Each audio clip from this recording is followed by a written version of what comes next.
Bienvenidos a la 10ª sesión del módulo de expresión escrita y argumentativa. Esta es nuestra última parte con relación a la ortografía. Ya les había comentado en sesiones anteriores que nos encontramos insertos en el mero ojo del huracán de la parte técnica al momento de elaborar un texto, y quizá una de las partes más complejas cuando de escribir se trata, porque hemos olvidado muchas de las reglas. Pues ahora le vamos a entrar a uno de los terrenos más espinosos que tienen que ver con la ortografía. Sí es cierto que los acentos son complicados, que el uso de signos de puntuación, pero todavía más complicado es el uso de las letras. Hoy vamos a trabajar lo que tiene que ver con la ortografía literal. Por ortografía literal vamos a entender que tendremos que conocer algunas de las reglas para el correcto uso de las letras más conflictivas cuando de escribir se trata. Todos, absolutamente todos, tenemos nuestros talones de Aquiles cuando escribimos. Hay quienes sufren por el uso, que creo que es la mayoría, el uso de la S, de la C, de la Z. Sin embargo, bueno, también vamos a ver que hay muchos problemas cuando se trata de utilizar algunas otras. Esta parte de la ortografía está dada y estudiada por la gramática. La gramática identifica que los errores más comunes están justamente en las palabras, en las letritas que están viendo en su pantalla, y que son las que nos dan problemas porque quizá no conocemos bien los sonidos, porque las utilizamos indistintamente. Muchas de las veces incluso tratar de entender por qué una palabra se escribe con S o con Z o con doble L y no con otra, nos remitiría a tratar de entender las etimologías, es decir, el origen, la raíz de las palabras desde el griego o desde el latín. Esta es una tarea prácticamente imposible. Sin embargo, sí hay que señalar que la ortografía literal cuenta con un conjunto de reglas para enfrentar estas problemáticas o tratar de resolver los problemas que tienen que ver con estas letras conflictivas, pero a diferencia de las reglas para acentuación o de las reglas en el uso de los signos de puntuación, las reglas de ortografía literal son reglas a veces amplias, a veces ambiguas, reglas que son tan generales que no nos explican nada. Es por eso que, bueno, vamos a tratar de conocer algunas, pero siempre hay que tomar en consideración que no hay nada mejor como leer para tratar de resolver estos problemas con usos de letras, porque no hay como un conjunto de reglas fijas que además sean de fácil manejo, que sean memorizables, ¿no? Entonces vamos a empezar con el primero de estos usos de las letras, y vamos a empezar un poquito con una que es algo complicada, el uso de la H. ¿Cuándo se usa H? ¿Cuándo no? La H es muda, si es muda pero no invisible. Entonces, bueno, vamos a conocer. No, perdón, de la H. Yo estoy con la H, con la B, perdón, vamos a empezar en orden alfabético. Vamos a empezar con el uso de la B. El uso de la B nos va a generar varias controversias por el uso de la V, ¿no? Que de alguna manera a veces suenan igual, se parecen, aunque bueno, sabemos que una es labiodental, ¿no? Pero bueno, nosotros hemos perdido, sobre todo en el español mexicano, hemos perdido un poco de la tradición de cómo se pronuncian, cuáles son los sonidos. Entonces, bueno, tenemos que apelar a estas reglas. Las reglas con el uso de la B, ¿no? De la B grande, de la B de burro, como comúnmente se le denomina. Dice que la B siempre se va a utilizar en verbos. Fíjense la importancia entonces de identificar los componentes de la oración. Aquello que trabajamos en una sesión donde nos teníamos que poner a ver ociosamente cuál era, y nos pusimos a ver ociosamente con dos oraciones, cuál era la función que desempeñaba cada una de las palabras al interior de la oración. No es gratuito. Muchas de las reglas, creo que hasta ahora ha quedado claro, muchas de las reglas de ortografía funcionan en base a eso, a que conozcamos las funciones de las palabras dentro de las oraciones. Entonces, dice que todos los verbos que terminan en vir ¿no? Todos, salvo algunas excepciones, debieran escribirse con B. Y ahí están unos ejemplos: contribuir, exhibir, ¿no? Pero nos dice, excepto vivir, servir, hervir. Entonces, fíjense, a mí me deja un poco confusa, ¿no? Porque, bueno, ¿cuántos verbos terminados en vir nos podemos memorizar? ¿Cuántos de ellos, sin saber, podemos llegar a confundir, ¿no? Estas excepciones, servir, vivir, no son las únicas. Hay varias también otras que terminan en vir y que se escriben con V, pero bueno, podría servir tomarla como referencia. Después dice, todos los verbos, ¿no?, terminados en buir, ahí todavía es un poquito más particular y nos pone ejemplos: contribuir, atribuir, retribuir. Algunas palabras que empiezan, dice, con prefijos, en bis con S y en bis con Z, prefijos, es decir, que son palabras que empiezan escribiéndose con ellas. Entonces podemos tener bisnieto, podemos tener bicicleta, podemos tener la palabra bizcocho, pero aquí sí es muy importante no confundir con el otro bi. El bi con B grande, ¿no?, casi siempre hace referencia a doble, ¿no? Por ejemplo, bicicleta, pues está hablando de dos ciclos, ¿no?, de dos ruedas. Lo mismo cuando hablamos de bisnieto, ¿no? Estamos hablando de que es como el nieto del nieto, ¿no? Entonces, no confundir, es bien importante para que todas estas reglas funcionen, saber qué es lo que uno quiere escribir, porque si no, menos sirven. Si de por sí son tan generales, si no sabemos qué es lo que yo quiero escribir, de qué estoy hablando, no tengo la claridad, menos me van a servir. Dice también que en los prefijos ap, en los prefijos aps, ¿no?, op y sub. Entonces, por supuesto, cuando yo quiero escribir absoluto, cuando quiero escribir objeto, cuando quiero escribir la palabra abstracto, cuando quiero escribir la palabra suburbano, esos prefijos son fijos de alguna manera, ¿no?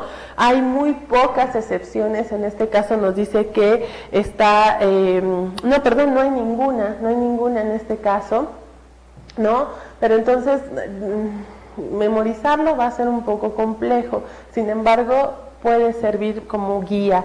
Dice que todas las palabras terminadas en bilidad, fíjense, cuando las reglas de ortografía literal dice todas las palabras, bueno, todas las palabras, ¿cuáles? Porque hasta ahorita nos había dado como pautas con los verbos. Hay veces que nos va a decir adjetivos, hay veces que nos va a decir sustantivos de manera particular, pero cuando nos dice palabras que terminan en bilidad, bueno, pues está complicado, ¿no? Porque puede haber excepciones como las que están ahí marcadas, como civilidad, como movilidad, y no nos está dando ninguna pauta en claro, aunque sí puede servir como guía para tratar de corregir algunos errores. Y nos pone ejemplos: contabilidad, posibilidad. Lo que sí es una maravilla para nosotros son las terminaciones fijas, ¿no? Hay terminaciones fijas, en este caso la MB, ¿no?, que para nosotros son maravillosas, porque esas, no importa que sean verbos, no importa que sean sustantivos, no importa el tipo de palabra que sea, son, como su nombre lo indica, fijas, ¿no? Y podemos confiarnos en ellas sin ningún problema. Entonces tenemos, en el caso de la B, varias.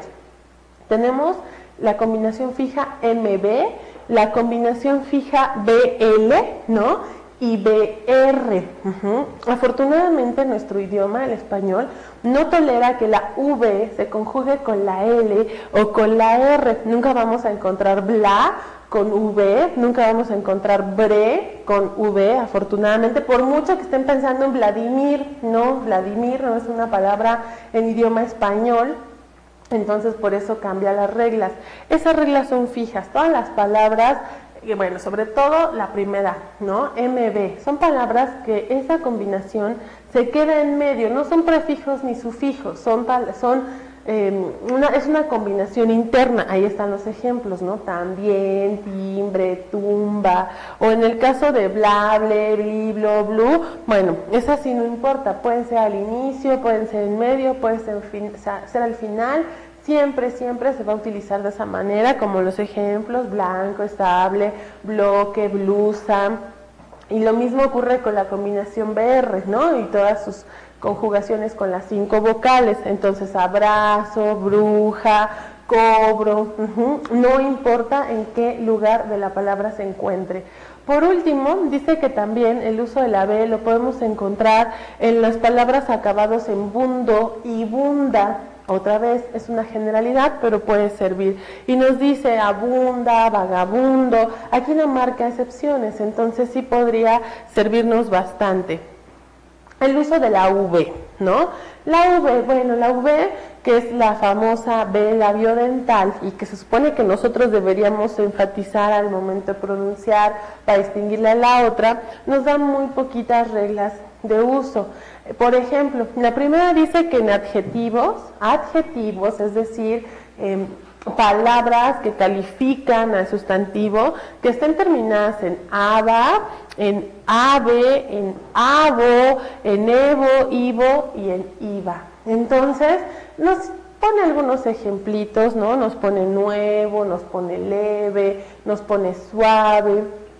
Sin embargo, fíjense que aquí sí nos puede servir algo. Muchas veces nosotros llegamos a emplear verbos que están conjugados en copretérito, verbos que originalmente tienen una terminación ar y que al al conjugarse en copretérito tienen una terminación aba. Esa terminación, como es un verbo, nunca va a poder ser con V, siempre va a tener que ser con B, porque es un verbo, mientras que acá claramente especifica que se trata de adjetivos, ningún otro tipo de palabras. Acá viene un poquito, ¿no?, la regla como contraria o complementaria, mejor dicho, a todas las de la B, que tiene que ver con el bi, ¿no? En este caso dice que todas las palabras que estén empezados con vice o con villa, ¿no?, como vicepresidente o villancico, se van a escribir siempre con V. Es más, si nosotros pensamos en el mismo término de villa, ¿no?, me refiero a villa, el lugar, no el apellido, el santuario, sino a un lugar, una villa, ¿no?, donde hay varias casas, aplica la misma regla. Acá también hay combinaciones fijas que también no son muy útiles. Así como existe MV, en este caso va a existir NV. Lo mismo va a ocurrir con DV. Digo, en este caso, la segunda es como muy obvia, porque a menos de que uno padezca dislexia, no sabemos que no podemos combinar la D con la B. Entonces, hay que tomar en consideración esas para que puedan ser funcionales a la hora de escribir. Ahora vamos a trabajar con la H, ahora sí, ¿no?, que dijimos que es muda, pero no invisible, para que podamos saber. Las reglas de la H son un poquito más útiles a la hora de escribir. Hay muchas personas que las omiten, ¿no?, que la omiten más que confundirla porque no hay con qué, y bueno, eso va a tener severos problemas. La H siempre va a venir antes de alguna de las dos vocales débiles, que son la I y la U. Siempre. Esto no quiere decir tampoco que todas las palabras que en sonido empiezan con U lleven H, porque yo estoy pensando, por ejemplo, en uva, y la palabra uva no lleva H. Pero algunas, como pueden ser hijo, como pueden ser huida, como pueden ser hilo, como pueden ser humo, ¿no?, sí empiezan con H, ¿no? Hueso, por ejemplo, pero fíjense el sonido, ¿no? En este caso, o sea, hueso, ¿no? Huida, más no nos vamos a encontrar que diga, no, bueno, es que sería impronunciable uva con H, porque en este caso la U entra directa. Entonces también hay que aprender a identificar los sonidos de lo que uno quiere. En los prefijos, es decir, los inicios de palabras que utilizan hidro e hiper. Hidro haciendo referencia a todo lo relacionado con el agua, e hiper a todo lo relacionado con grande, ¿no?, alto, magnífico. Entonces tenemos hidroterapia, tenemos hipertensión, incluso estoy pensando también en el prefijo hipo, ¿no?, que hace referencia a bajo, como por ejemplo hipotensión, hipoglucemia, también usan H.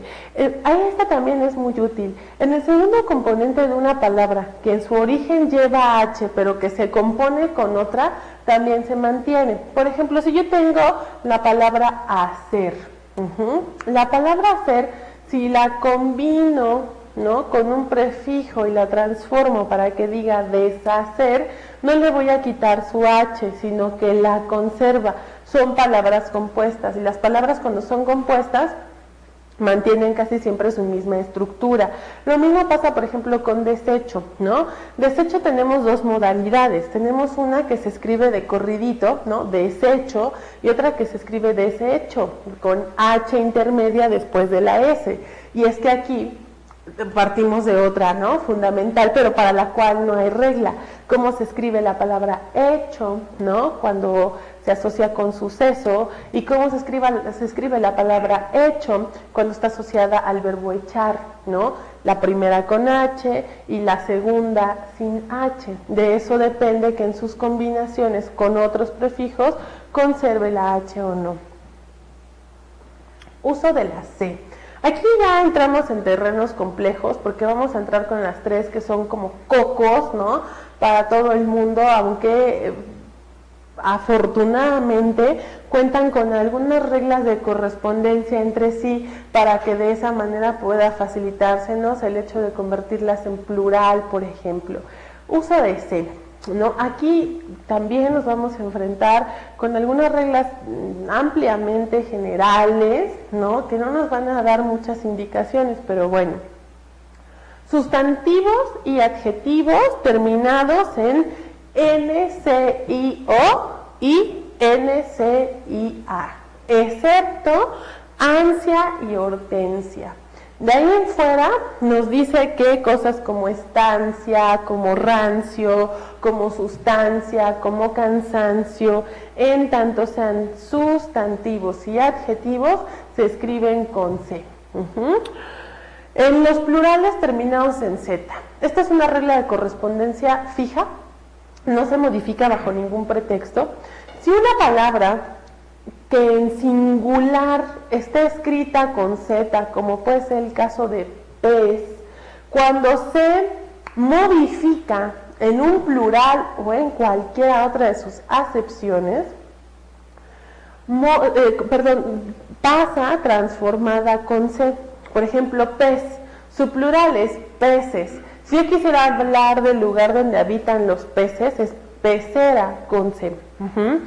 Entonces, si se dan cuenta, la original, el singular, tiene Z. De ahí en fuera, todas las transformaciones tienen C. Es esa regla de correspondencia entre C y Z que son fijas. Tenemos, por ejemplo, la palabra capaz, en la palabra capaces, o la palabra capacidad. Tenemos la palabra pequeñez, ¿no?, en la palabra pequeñeces, que bueno, es muy poco común en nuestro hablar cotidiano, pero sirve para explicar su uso. En los verbos terminados en ciar, ¿no?, entonces tenemos la palabra distanciar, acariciar, despreciar, codiciar, excepto ansiar, extasiar y lisiar. ¿Por qué marca estas excepciones si todas suenan igual? Y es que, como les decía al principio, entre C, Z y S hay reglas de correspondencia. Las reglas de correspondencia ya la vimos, está entre Z y S. Perdón, Z y C. La S no mantiene regla de correspondencia con ninguna de las dos, sino entre ellas. Entonces, por eso marca excepciones como ansiar, porque si ustedes buscan todas las palabras que tienen que ver con ansiedad, ansioso, ansiar, ansia, todas, absolutamente todas, tienen S. Esto quiere decir que la regla de correspondencia es interna en cuanto a la S se refiere. Si la palabra original, singular, verbo, lo que sea, está escrita con S, las demás modificaciones plurales u otras van a conservar la S siempre, mientras que en el caso de la C va a estar yendo y viniendo con la Z. Tenemos también, uno de los grandes problemas, ¿no? Muchas personas siempre me lo han preguntado, ¿Cuándo se escriben las palabras que terminan con ción, con C y cuándo con S? Bueno, siento decirles que la Real Academia de la Lengua Española no establece ninguna regla fija en este caso. Aquí no hay nada que nos pueda ayudar. Las dos reglas, o vaya, en el caso de las dos letras, la regla es siempre la misma.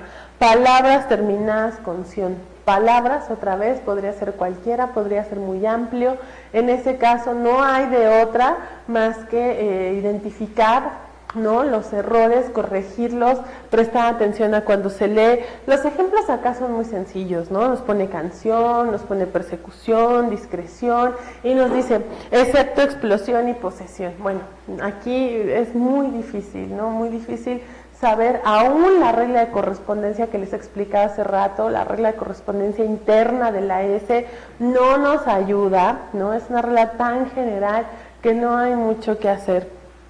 Los diminutivos terminados en cito o en cita o en sillo o en silla, siempre se escriben con C, diminutivos. Entonces, si yo quiero decir corazoncito, ¿no?, que es un diminutivo, no importa, va con C. Si yo quiero decir tacita, ¿no?, que es un diminutivo, se escribe con C. Si quiero decir la avecilla esa, ¿no?, entonces lo voy a escribir con C, ¿no? Igual si quiero decir ese ejemplo ahí, calzoncillo, ¿no?, siempre van con C porque son diminutivos y la mayoría se escriben con C. Uso de la S, ¿no? Adjetivos, otra vez. Todos los adjetivos terminados en oso y osa se escriben con S. Nos pone algunos ejemplos: perezoso, preciosa, ¿no? Puede ser hermosa, pero recuérdenlo, son adjetivos, son palabras que califican al sustantivo, como lo comentamos previamente. Todos los superlativos, es decir, palabras, ¿no?, que exageran, ¿no?, la realidad. Todos los superlativos que terminan en ísimo e ísima. Entonces nos encontramos bellísimo, bellísima, excelentísima. Si bien no son palabras que se usen mucho y que tampoco se pueden usar en el texto, pero bueno, puede servir saber que podemos usarlo podemos usar ese en ese caso. Los nombres, fíjense. Nombres, bueno, nombres de qué tipo, ¿no? Nombres terminados en ismo o en ista. Estos nombres básicamente no son propios, son nombres de propiedad o de pertenencia a algún grupo o a algún partido. Entonces, realismo, modernista, estaba pensando por ejemplo en priista, ¿no?, perredista, o sea, todas esas terminaciones o ismo, siempre se escriben con S, no se pueden escribir con Z, sería una barbaridad. Fíjense, la otra regla, ¿no? Las palabras terminadas en sion con S, aquí dice que corresponden con los nombres terminados en so o en sor. Y entonces están los ejemplos: extenso, extensión; confesor, confesión. Por eso les decía, la S parece tener una regla de correspondencia, en este caso de las palabras en sion, pero no siempre conocemos la original, entonces bueno, no nos podemos confiar tampoco en estos usos.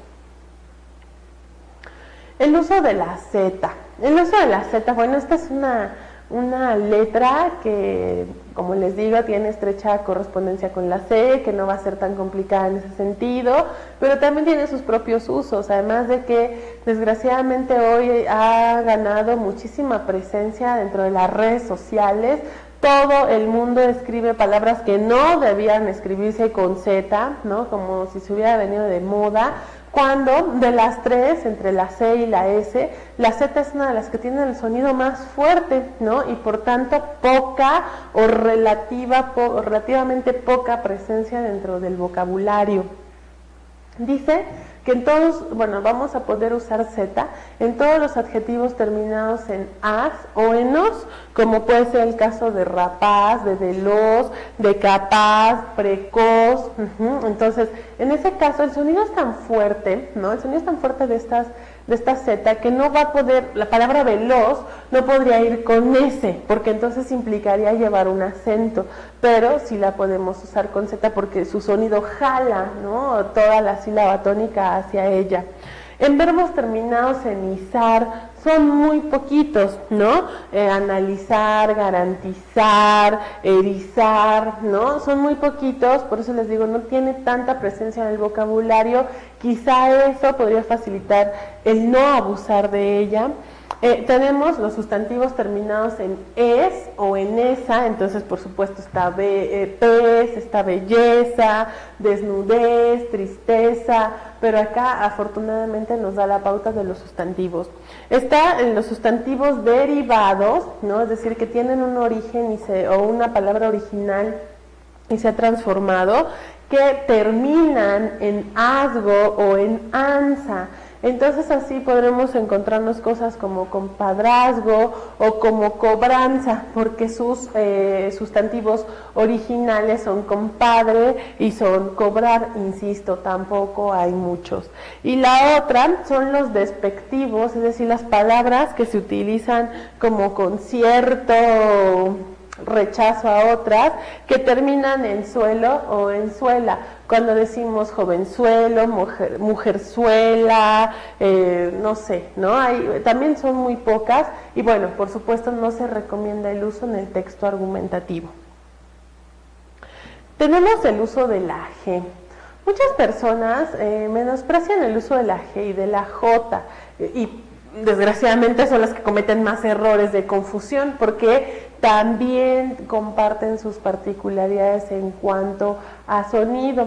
La G, sin embargo, bueno, tiene un sonido más también que ya hemos perdido o que ya no somos capaces de identificar. Tiene un sonido un poquito más gutural, ¿no? Requiere más de la intervención de la garganta. Pero insisto, ya incluso pronunciamos indistintamente las palabras entre G y J. Dicen que todas las palabras que tienen o que usan la combinación gen, ¿no?, ya sea al inicio, en medio o al final de la palabra, utilizan G. Entonces está la palabra general, está la palabra engendro, margen, agente, geográfico.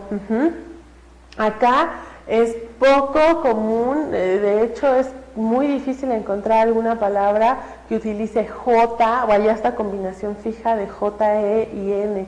La mayor parte de las palabras utilizan G en esta combinación.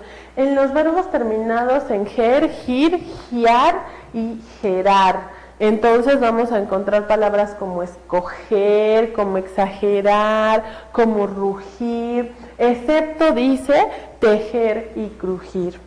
Palabras terminados en gio, gia y gismo. Entonces vamos a encontrar palabras como elogio, como nostalgia, como silogismo. Tenemos también términos de manera general que utilizan el sufijo logía. Esto básicamente es como para todas las áreas de estudio y que tienen que ver con sociología, antropología, psicología, pero escuchan el sonido. La J de alguna manera es más cortante, no tiene este sonido como resbaladizo, ¿no?, que nos da esto general, ¿no? La otra es más cortante, entonces tengan cuidado. Tenemos el uso de la J, ahora sí. La J dice que la vamos a poder emplear en todos los sustantivos terminados en gero y en gería. Entonces, relojero, relojería, ¿no?, brujería. Además también tiene como alguna relación con la palabra original. Por ejemplo, ahorita que dijimos brujería, la palabra bruja no se va a escribir con G. Esto también es importante, los sonidos. ¿Cómo suena la J en combinación con una A? ¿Cómo suena la G en combinación con una A? No suenan igual. El problema comúnmente ocurre cuando se combinan G, J y E, G y E, ¿no? O J-I y G-I, porque suenan igual. O las combinaciones de la G cuando se acompañan de una U y una E y suena G, ¿no? Y entonces, bueno, hay que tener mucho cuidado, son reglas y es información bastante extensa, bastante compleja, ¿no? Les digo, ya ni siquiera contamos con el apoyo del vocabulario, del lenguaje, mejor dicho, el lenguaje hablado, como para saber cómo se pronuncia, ya perdimos esa habilidad. Tenemos, ¿no?, también esta que es muy práctica, en todos los verbos terminados en gear y sus derivados, age, ige y uge. Entonces dice ejemplos, ¿no? Ojear, canje, dije, conduje, y otra, ¿no?, que es en los verbos, perdón, en la terminación de los verbos traer, decir y en todos los verbos terminados en ducir, cuando se conjugan, entonces nace traje, no se dice, no hay ni una posibilidad de decirlo, ¿no? Traje, produje, dije, conduje, en esos casos hay también como una correlación, existe una correlación de estos verbos y el uso de la J. Tenemos el uso de la doble L. El uso de la doble L, bueno, tiene un problema tremendo cuando se confunde con la Y, porque también hay puntos en los que parecieran tener un sonido parecido, como yes, ¿no? Entonces, bueno, vamos a conocerlo también para salir de dudas. El uso de la doble L. Dice que en todos los verbos terminados en yir, esto es una regla fija. Aquí no nos podemos confundir porque no existe la terminación yir con Y, solamente con doble L. Entonces, así como engullir, ¿no? Bullir. También dice que en todas las palabras terminadas en illo o en illa, y nos pone pasillo, casilla, o también, esta también es una regla fija de la doble L, que siempre se utiliza antes o después, de una I latina. Esto se debe, como les decía, a que no se pueden combinar Y e I latina, porque si no resulta una barbaridad. Y los ejemplos, anillo, fallido, mejilla, aullido, todo ese tipo de palabras siempre va a llevar doble L gracias a que también utiliza una I latina. El uso de la Y. El uso de la Y tiene como dos facetas. El sonido de esta letra adquiere por un lado el de una consonante y por el otro lado el de una vocal. Entonces tenemos el sonido vocálico, eso quiere decir que suena como I. Y ahí básicamente vamos a encontrar su uso en las conjunciones. Cuando decimos perros y gatos, cuando decimos Ana y Miguel, en ese caso, bueno, que es una regla que está al parecer de más, pero no hay que echarla en saco vacío. Nunca se puede usar una I latina para funcionar como conjunción. Tenemos también a la Y en su sonido vocálico como funcionando con un sonido de vocal final. Cuando nos encontramos palabras como ley o rey o ay u hoy, esas siempre van a terminar con Y, no pueden terminar con I latina porque sería también una barbaridad. El otro sonido que adquiere la Y es un sonido consonántico. Eso quiere decir que funciona como una consonante y tiene un sonido de consonante, como Y. Entonces, en este caso la vamos a utilizar cuando reemplaza a la I latina entre dos vocales. La I latina, como es una vocal muy débil, no puede ir situada entre dos vocales porque se oiría muy raro. Por ejemplo, si pusiéramos contribuye, no podría ser contribuye, ¿no? Porque ya cambiaría completamente su sentido. Entonces, contribuye, leyó, leyes, que nuevamente requieren ya del sonido más fuerte que el que puede proporcionar la I. También tenemos, bueno, eso como se los acabo de mencionar, cuando se forma un plural, ¿no?, de una palabra que tiene una Y al final, ese plural forzosamente requiere que la Y suene como Y. Por eso tenemos reyes, tenemos leyes, bueyes, ¿no?, ayeres, que también se vale un poco, ¿no? Por el sonido fuerte. Entonces, bueno, tómenlo en consideración. Hay otra que acá no está mencionada, pero que es la R. El uso de la R o de la R, como comúnmente se denomina, y la doble R. Muchas veces cometemos errores, ¿no? Porque no sabemos utilizarlas, o pensamos que la R solita tiene el sonido fuerte, o que no lo tiene, porque como le dicen R, ¿no? Entonces hay que tomar en consideración algo. Voy a anotar, ¿no? Para que tomemos esta regla, la tengamos en claro.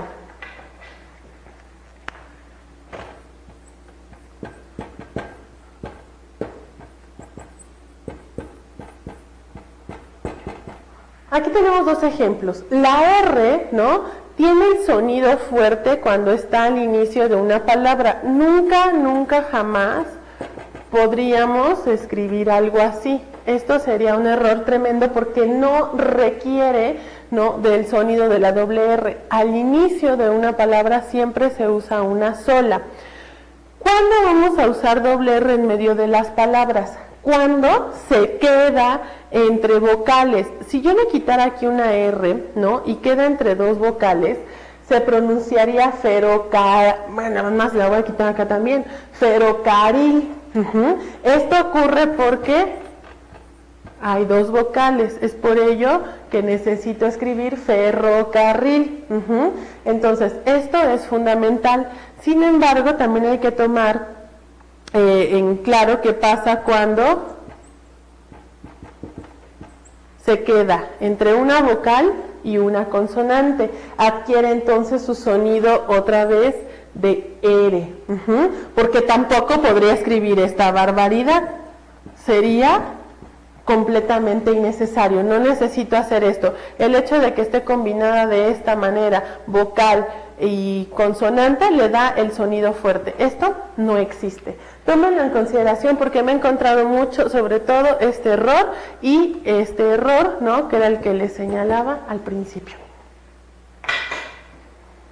Bueno, cuando hablamos de ortografía literal, tenemos también que hablar del uso de otro tipo de palabras, porque no nada más estamos hablando de las conflictivas, sino de las preposiciones que también parecieran ser conflictivas. Miren, uno de los errores, así como en algún momento hablamos, ahorita errores comunes con la R, o con la C, o con la S, o con la Z, también hay errores comunes con el uso de estas palabritas. A solita y A acompañada de una H. Y por supuesto de una H y A, no en ningún otro orden, no existe. Es muy común que se preste a confusiones, es muy común que las usemos indiscriminadamente, pero también va a ser muy común que nos marquen error tras error si nos equivocamos. La A solita es una preposición, es la primera de las preposiciones.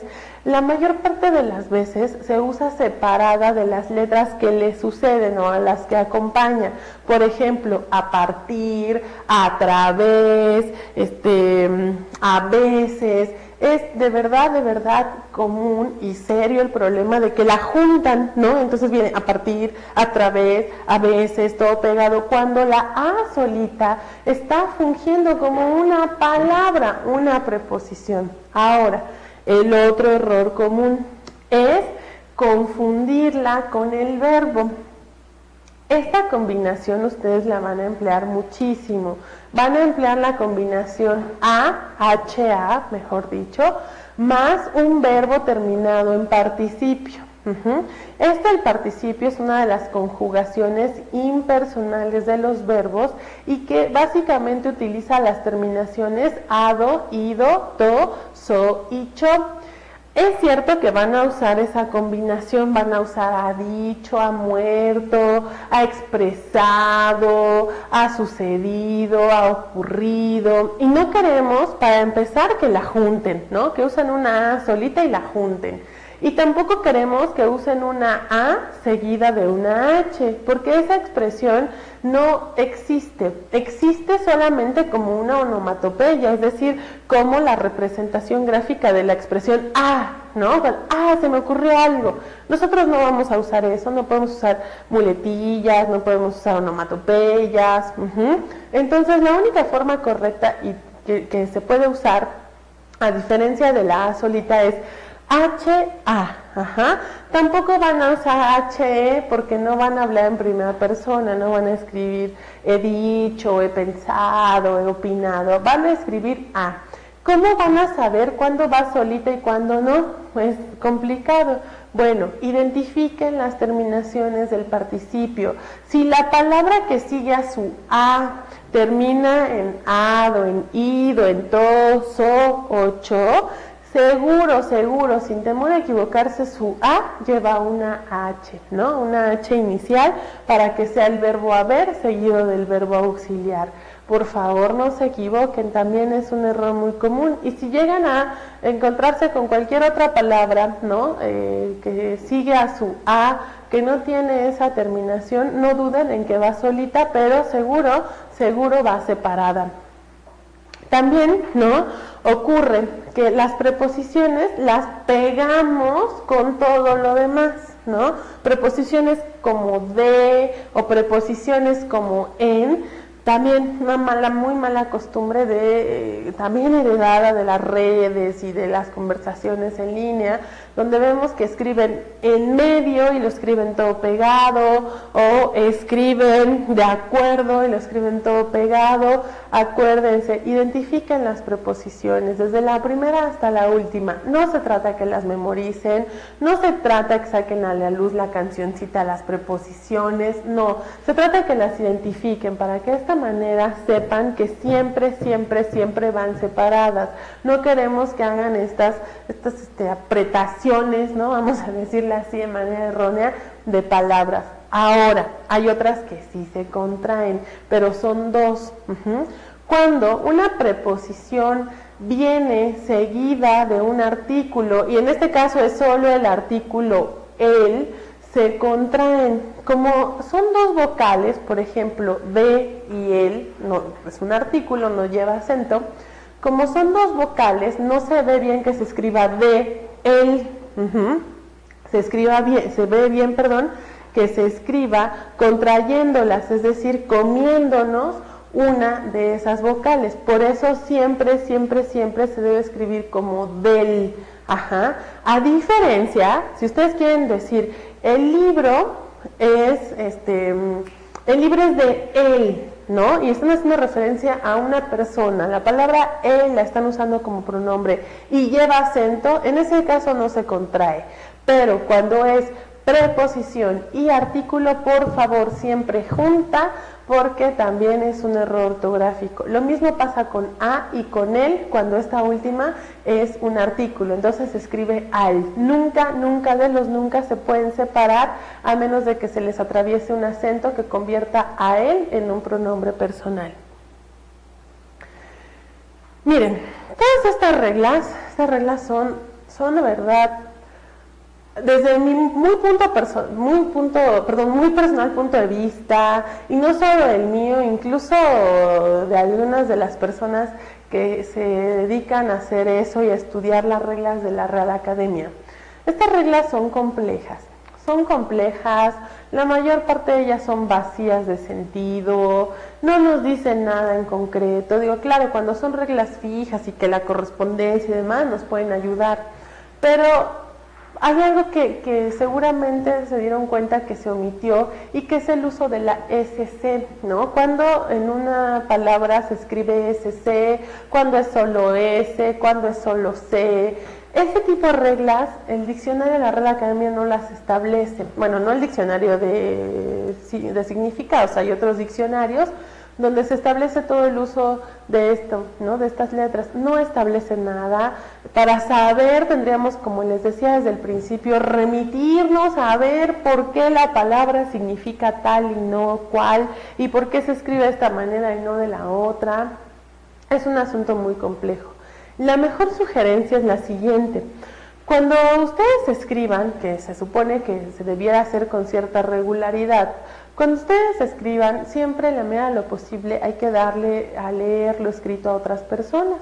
Estas personas probablemente no siempre tengan la capacidad de revisar o de corregir los errores que contenga el texto. Pero a veces con la identificación de unos cuantos errores propios, con eso podemos hacer una depuración muchísimo más práctica que memorizarnos todas estas reglas, en serio, ¿no? Ni las personas que tienen mejor ortografía o que tienen más facilidad para escribir pueden hacerlo. Digo, tampoco se trata de que se espanten, ¿no? Y de que entren en crisis y digan, no, ya no lo voy a hacer, yo no puedo, tengo muchos errores. Bueno, insisto, lo mejor, lo más funcional hasta ahora ha sido que las personas revisemos nuestros propios textos, ¿no? Identificar los errores es complejo, pero si alguien nos hace el favor de marcarnos todos nuestros errores en el uso de letras, marcarlos y señalarlos de preferencia con, la corrección, ¿no? Que encime o que sobreponga la letra correcta. La sugerencia, y va a parecer sugerencia de primaria, ¿no? Pero es muy útil. Personalmente a mí me tocó encararla en plena licenciatura, ¿no? El profesor nos insistía y a mí me ha sido muy funcional ahora que estoy de este otro lado. Cuando uno identifica o alguien le ha hecho el favor de identificar los errores, se sugiere recuperarlos en una lista, ¿no? Que después hay que utilizar para hacer repeticiones. Repeticiones pueden ser de preferencia 7 repeticiones por cada palabra, ¿no? De tal manera que vaya quedando, o sea, hacerlas planas. Hay que volver como a la primaria, lo dijimos en algún momento, tenemos básicamente que volver a escribir, volver a aprender a escribir, como si tuviéramos un viaje express a la primaria, ¿no? Y ya que tenemos esa lista, hay que hacer las planas, ¿no? 7 veces y cuando digo 7 veces de manera correcta cada palabra, para que eso vaya quedándose acá. No queremos que agarren el diccionario, no queremos que hagan dictados, no queremos que hagan correcciones de otros textos, porque las personas, ¿no? Utilizamos siempre el mismo vocabulario. Cuando escribimos, incluimos muy poquitas palabras que no son como las de cajón, ¿no? Tenemos un stock de palabras siempre que utilizamos constantemente cuando escribimos. Es más, fíjense a qué grado ocurre esto, que cuando uno pues ya no tiene ahí como cierta maña para leer los textos, ¿no? En un grupo, ¿no? Por ejemplo, uno puede dejar varios trabajos, leerlos con cierta frecuencia, a veces sin que traigan nombre los textos, uno ya sabe que es de fulanito, que es de menganita, que es de perenganito, porque cada persona tiene un estilo, y ese estilo incluye un vocabulario fijo, ¿no? Más o menos, les digo, cambia muy poco, son muy pocas las palabras que cambian, incluso pueden ser textos distintos, de distintas temáticas, pero siempre se equivocan en las mismas, en sus errores, ¿no? Son como un conjunto un stock de errores personales. Entonces, sobre eso, si ustedes no los identifican, porque bueno, tampoco van a tener los diccionarios al lado, ¿no? Y van a estar leyendo palabra por palabra, buscándoles, una tarea ardua, imposible, pero busquen la posibilidad de que alguien se los revise, alguien los corrija y sobre ello hacer planas, hacer correcciones, tener los textos que ya están revisados y corregidos a la mano y enfrente cuando uno se pone a hacer un texto nuevo, para que de esa manera, o sea, no va a estar uno leyéndolos y escribiendo y no, tampoco se trata de eso, pero tenerlos presentes al momento de revisar el texto va a ayudarles para que puedan ir depurando sus propios errores, ya que, insisto, este conjunto de reglas, especialmente la ortografía literal, que es la más difícil, son las reglas que menos específicas son y que más son y más complicadas. Acá solamente es un extracto, sin embargo, todos los manuales de ortografía literal y todo el diccionario de ortografía literal de la Real Academia, bueno, son cosas así espantosas, tremendas, que, insisto, ninguna persona, por mucha capacidad que tenga, puede retenerlas ni memorizarlas. Sugiero entonces se corrijan, sugiero entonces se lean, eso siempre es importante, ¿no? Cuando terminen de leer un texto, léanlo, ahí uno es cuando se da cuenta, léanlo después a lo mejor de unos minutitos, el día del examen no hay mucho chance de dar espacios, ¿no? Para despejar la mente, pero probablemente se puede pedir permiso para ir al baño, o se puede dejar voltear la hoja, ¿no? Y mirar al techo, como lo habíamos comentado en algún momento, y ya que se despejó tantito la cabeza, ahora sí, revisarse, identificarlos, corregirlos, pero para eso hay que trabajar desde ahora que se está en preparación, y nada, insisto, como trabajar sobre los propios errores y sobre el propio vocabulario. Para terminar, entonces, espero que estas reglas sirvan, aunque sea de guía, aunque sea una pequeña pauta para reflexionar, para hacerse más conscientes de lo que escriben y, bueno, darse a la tarea de que cuando uno lea también pueda identificar esos errores que uno sabe que tiene, tratar de verlos en las lecturas para que se vayan fijando en la memoria. Acuérdense, lo dijimos y con esto cierro, que no hay mejor práctica, no hay mejor maestro para escribir que estar haciéndolo todo el tiempo. Escribir todo el tiempo es lo que necesitamos para mejorar la ortografía y corregirnos. Gracias.